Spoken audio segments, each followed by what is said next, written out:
I was running a multi-billion-dollar business for HP post that when the 2008 collapse hit. And so it was an interesting moment because the entire market was collapsing, as you remember, and nobody knew where the floor was.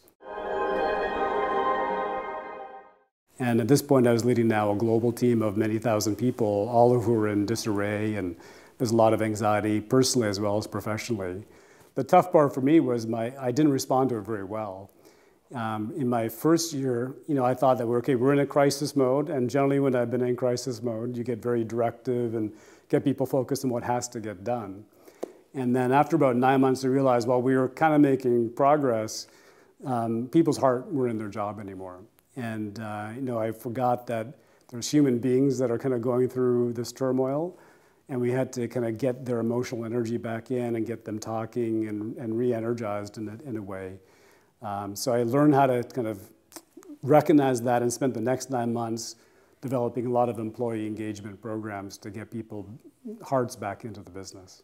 And then when you're a big company, you have to do an annual performance review for people and give them their bonuses. And I had to hand out some almost non-existent bonuses, but then also give people some tough feedback on how they had done through this tough year.